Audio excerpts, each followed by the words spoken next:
असम में एआईयूडीएफ के सांसद बदरुद्दीन अजमल के विवादित बयान पर असम के मुख्यमंत्री हिमंता बिस्वा शर्मा ने हमला बोला।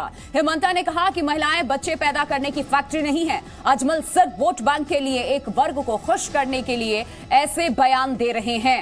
तो अब ये बदरुद्दीन अजमल की तरफ से जो बयान दिया गया है उसको लेकर के असम में सियासत गर्म है। और ये आपको बता दें कि असम के मुख्यमंत्री हिमंता बिस्वा शर्मा की तरफ से कहा गया है कि जिस तरीके के बयान ये दिए जा रहे हैं वो सिर्फ एक वर्ग को साधने के लिए दिए जा रहे हैं।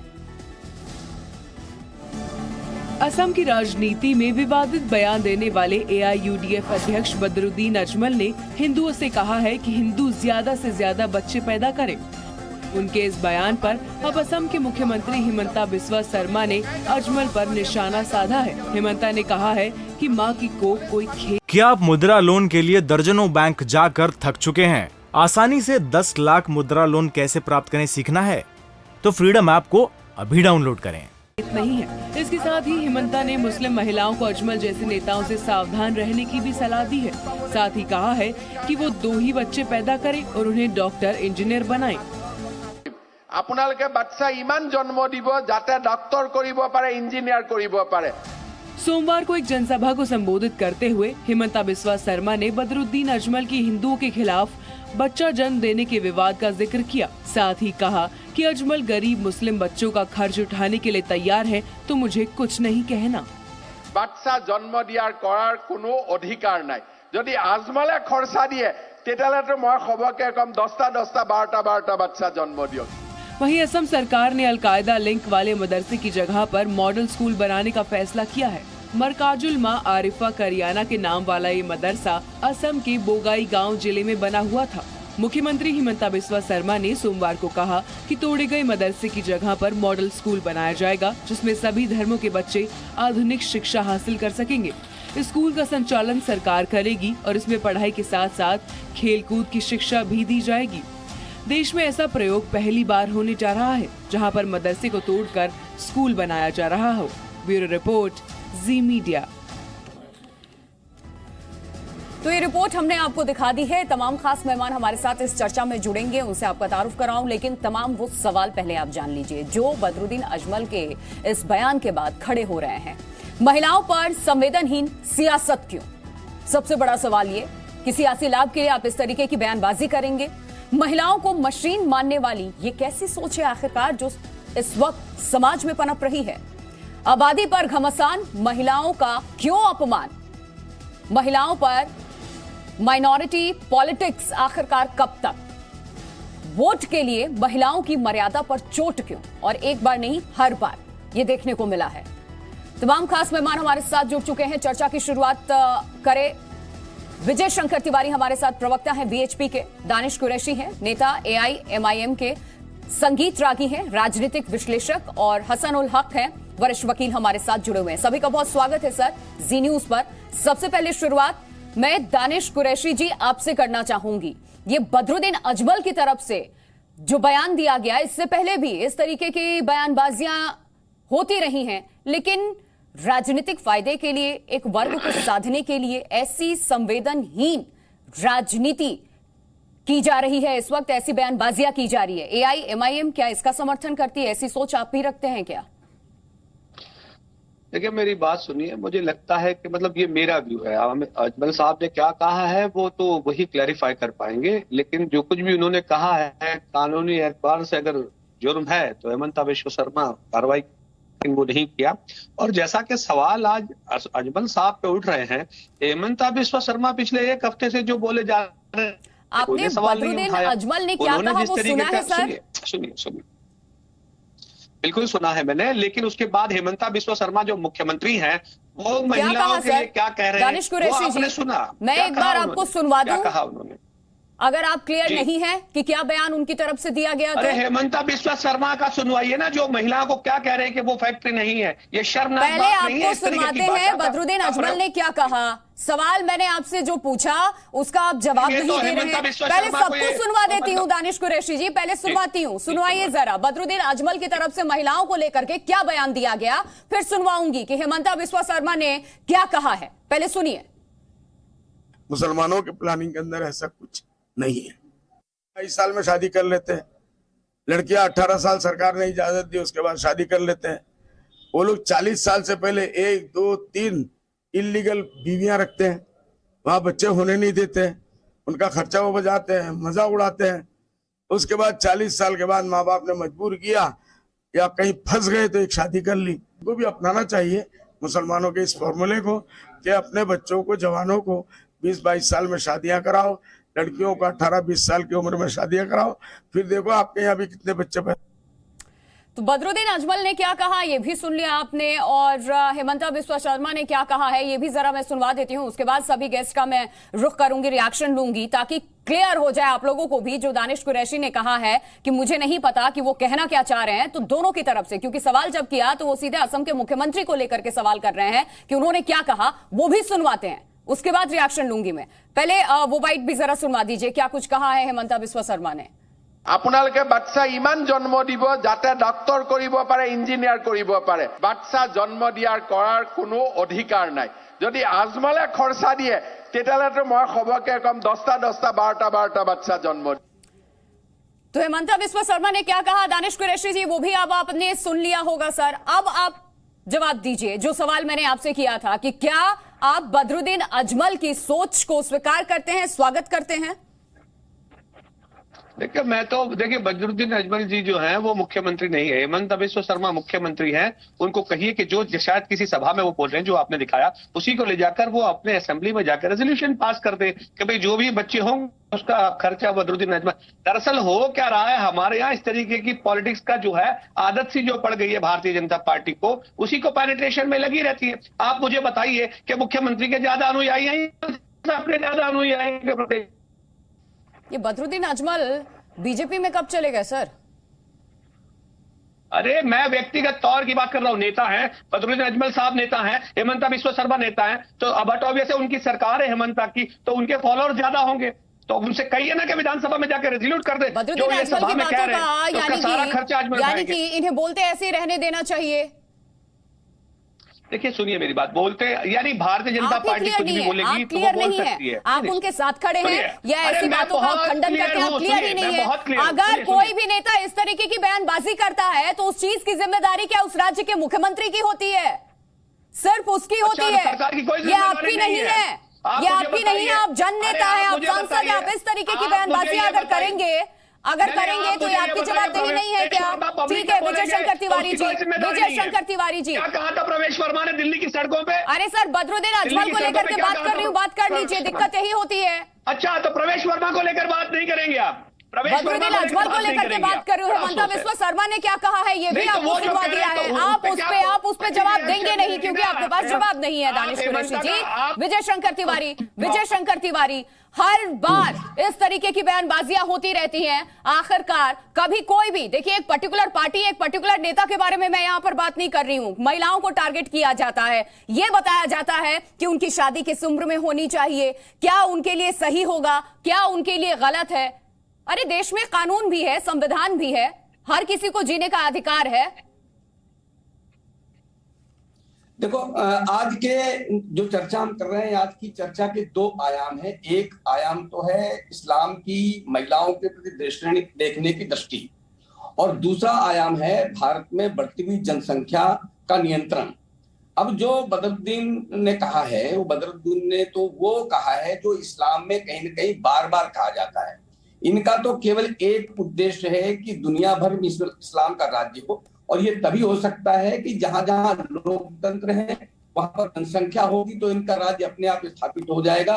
और जैसे आज अधिकांश देशों में लोकतंत्र है तो वहां जनसंख्या होगी तभी होगा, और इसलिए महिलाओं के प्रति इनकी देखने की दृष्टि देखना है तो आप चले जाइए ना पीछे, अफगानिस्तान में चले जाइए, और जहां जहां इस्लामिक राज्य है वहां चले जाइए। आप ईरान में चले जाइए जहां हिजाब को लेकर के कितनी महिलाएं बच्चे मारे गए हैं। यानी कुल मिलाकर के जो दानिश कुरैशी अगर ये कहें और कुछ अच्छा बोले तो ये मानकर चलिए इनके व्यक्तिगत विचार हैं, इस्लाम के विचार अब तक मौलानाओं से और इन सबसे सुने जा चुके हैं। सारा देश जानता है कि महिलाओं के प्रति इनकी देखने की दृष्टि क्या है। आपने उस चीज को भी कैटेगराइज कर दिया है कि आप जिस कौम से आती हैं, जहां से आती हैं, वहां आपको ये इजाजत दी जाती है। क्यों? क्योंकि ये बैठ करके हमने तय किया है, आपको ये मानना पड़ेगा। महिलाओं पर माइनॉरिटी पॉलिटिक्स लगातार हो रही है और यही चीज बदरुद्दीन अजमल की तरफ से भी कहा गया है। संगीत रागी जी, आपसे एक रिएक्शन चाहूंगी मैं इस पे, इसको किस तरीके से आप देखते हैं? देखिए, मुझे लगता है कि जो भी जो हेमंत बिस्वा शर्मा ने जो कहा है वो एक दो प्रकार की टिप्पणी है। एक तो जनसंख्या से रिलेटेड टिप्पणी है और कहीं ना कहीं वो जाकर के यूनिफॉर्म सिविल कोड की तरफ ही जाता है। किसी भी सेकुलर देश के अंदर पर्सनल लॉज के लिए कोई जगह नहीं होनी चाहिए और जो एक प्रकार से हम लोगों ने संस्थागत जिसे ये कर दिया है कि आप मुस्लिम हैं तो आप 4 शादियां कर सकते हैं। इन शादियों से और उसमें जो बच्चे पैदा करने हैं, उनकी जो फर्टिलिटी है, उसको लेकर के उसमें एक सवाल है और ये सवाल कोई नया नहीं है। ये आज़ादी से पहले का भी सवाल था, ये आज़ादी के बाद का भी सवाल है और आज भी हम सवाल कर रहे हैं। और कई बदरुद्दीन अजमल की तरफ से जो कहा गया मुसलमानों का फॉर्मूला अपनाए, सर इसको जरा आप बताइए क्या है ये? मुझे लगता है कि बदरुद्दीन अजमल जो कर रहे हैं वो बहुत एक बदजुबानी है और उसका एक हिंदू समाज के अंदर एक प्रतिक्रिया हो सकती है। मुझे नहीं लगता है कि वो जो कुछ कह रहे हैं वो ठीक बात कह रहे हैं। उनको एक ध्यान देखना चाहिए कि हम 21वीं सदी में हैं, हमारे पास और भी बहुत सारे मुद्दे हैं। दुनिया की वैश्विक व्यवस्था से हम कैसे निपटें, ये हमारे लिए है।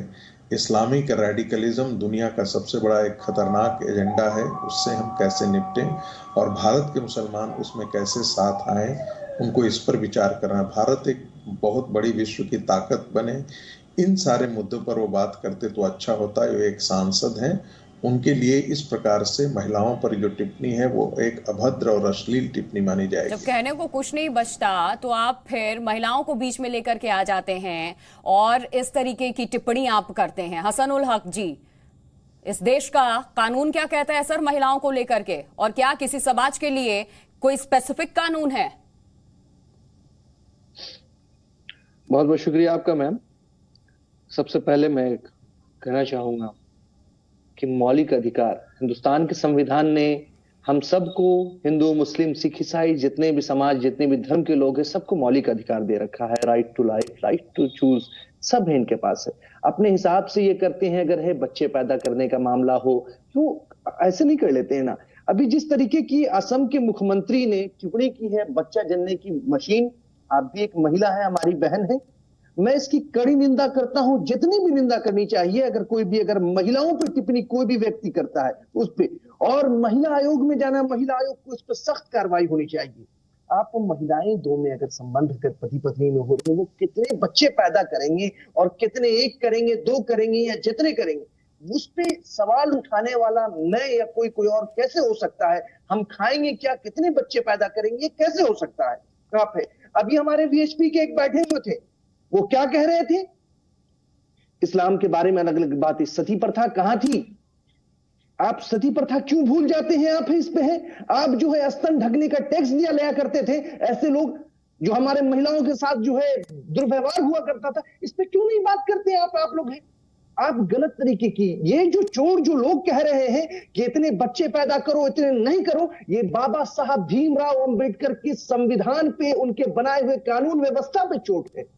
मैं सीधे कहूंगा, बाबा साहब भीमराव अंबेडकर के बनाए हुए कानून व्यवस्था पे चोट है। जिस तरीके से हमारा हिंदुस्तान का संविधान बहुत ही अच्छा है। हसनुल हक जी, मैंने आपसे ये सवाल किया है कि इस देश का कानून महिलाओं को लेकर के क्या कहता है, आप ये समझा दीजिए बस। क्या कोई स्पेसिफिक कानून है किसी स्पेसिफिक समाज के लिए? आप कहां चले गए सर? जिस 21वीं सदी में हम हैं, जो आज का हमारा संविधान है, जो कानून है, उसको लेकर के मैं चाह रही थी कि आप बता दीजिए दर्शकों को, जो महिलाओं को लेकर के ये ज्ञान दे रहा है कि आप हमारे समाज से सीखिए, मुसलमानों से सीख लेनी चाहिए, इनकी शादी कर दो 18 साल की होती है तो, और ये इस तरीके के जो बयान दिए जा रहे हैं उसको लेकर के मैंने आपसे सवाल पूछा था सर। मैं आपके जवाब को, मैं आपको आप ही की जवाब को दे रहा हूँ। आप तो एक वकील हैं। ये चीज जी मैम, आप मेरी बात को सुन लेंगे लेकिन कंप्लीट जी। अगर किसी महिला हर हिंदुस्तान की हर महिलाओं को उनके पास राइट टू लाइफ है, राइट टू चूज है, ये हिंदुस्तान के मौलिक अधिकार में है। वो किस तरीके से उनके पास, वो किस तरीके से बच्चे को जन्म 1 देती हैं, 2 देती हैं, ये उन पे निर्भर करता है। आप प्रतिबंध किसी पर नहीं लगा सकती हैं। आप कपड़ा क्या पहनेंगी, क्या खाएंगी और कितने बच्चे पैदा करेंगी, ये हिंदुस्तान का संविधान हमें अपने आप पे देता है, निर्भर कर कहता है कि आप जितने करने चाहती हैं, आप जो पहनना चाहती हैं आप पहनिए, कोई हम पे प्रतिबंध। आप हमारी बहन है, आप कोट पहन के बैठी हुई है। आप अगर कोई व्यक्ति कहे कि आप कोट पहन के क्यों बैठी हुई है, घूंघट क्यों नहीं डाल रहा है आपने, ये तो गलत है उनका कहना। आपने तो हमारी बहन, आपने अपने हिसाब से पहना। बदरुद्दीन अजमल की तरफ से जो बयान दिया गया है वो बेहद शर्मनाक बयान है। बदरुद्दीन अजमल हो या फिर असम के मुख्यमंत्री, असम के मुख्यमंत्री ने क्या कहा, सुना है सर आपने? असम के मुख्यमंत्री मैंने बिल्कुल सुना है। असम के मुख्यमंत्री बच्चा जन्ने की फैक्ट्री क्या कहा उन्होंने? बच्चा जन्ने की फैक्ट्री। महिलाओं का ये अपमान है, महिलाओं का अपमान है। और बदरुद्दीन अजमल जी ने जो बात कही है भारतीय जनता पार्टी का, उनका बस यही बाकी रह गया था, दानिश कुरैशी जी कि आप रेजिग्नेशन मुख्यमंत्री का मांग लीजिए, लेकिन बदरुद्दीन अजमल की तरफ से जो कहा गया है उसमें कोई रिएक्शन आपका नहीं, उसमें कोई एक्शन नहीं होना चाहिए। बदरुद्दीन अजमल ये कह रहे हैं कि आप हमारे समाज की रीतियों को अपनाइए, वो बिल्कुल सही है। जिस लहजे में उन्होंने जो बातें सामने रखी है, जिन शब्दों का इस्तेमाल किया, सुना ना दानिश कुरैशी ने? सुनिए मेरी बात, सुना है ना आपने? उस पे तो आपने कोई रिएक्शन नहीं दिया। मुख्यमंत्री एक पद पे इस्तीफा ले लो, इस्तीफे की मांग कर दो। हेमंता बिस्वा शर्मा कहे तो क्या वो सम्मान है? आप बताइए तो, क्या हेमंता ने जो कहा वो सम्मान नहीं है?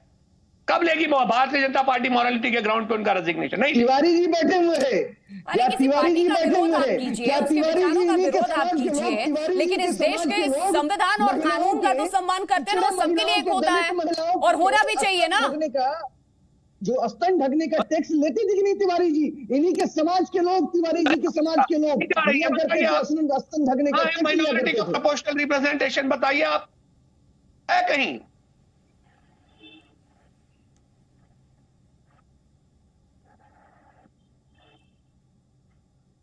तिवारी जी के समाज के लोग दलित महिलाओं को स्तन ढकने के लिए टैक्स लिया करते थे। सर आप इससे बाहर निकल करके आज के समाज की बात करेंगे, आप आज के इस समाज की बात करेंगे आप। सर कानून को लेकर के सवाल पूछा था, लगता है 2 टॉपिक आप रट के आए हैं कि इस चीज पे तो इस तरीके से मैं खुद को डिफेंड करूंगा। मैंने तो आपसे ये पूछा था कि इस देश का कानून क्या कहता है। आप वरिष्ठ वकील हैं सर, महिलाओं को लेकर के कानून क्या कहता है? आजादी है, उन्हें नहीं है। और इस तरीके के जो बयान दिए जा रहे हैं, इतने शर्मनाक बयान दिए जाते हैं किसी की तरफ से भी, इसका किसी भी समाज में कोई भी सम्मान नहीं है और स्वीकार नहीं है। जिस तरीके का बदरुद्दीन अजमल की तरफ से बयान दिया गया, और एक बार फिर से किस तरीके से राजनीतिक फायदे के लिए एक समाज को साधने के लिए यहां पर कोशिश की जा रही है, और सामने कहां किसे लेकर के आया जा रहा है, तो महिलाओं को लाया जा रहा है। अब एक बार फिर उनके ऊपर यहां टिप्पणी हो रही है और इस तरीके से राजनीतिक एजेंडे को सेट किया जा रहा है असम में। बहुत बहुत शुक्रिया आप सभी मेहमानों का मेरे साथ जुड़ने के लिए। एक छोटे से ब्रेक के लिए यहां पर रुक रहे हैं, ब्रेक के बाद भी जी न्यूज पर खबरें जारी हैं। क्या आप मुद्रा लोन के लिए दर्जनों बैंक जाकर थक चुके हैं? आसानी से 10 लाख मुद्रा लोन कैसे प्राप्त करें सीखना है? तो फ्रीडम ऐप को अभी डाउनलोड करें।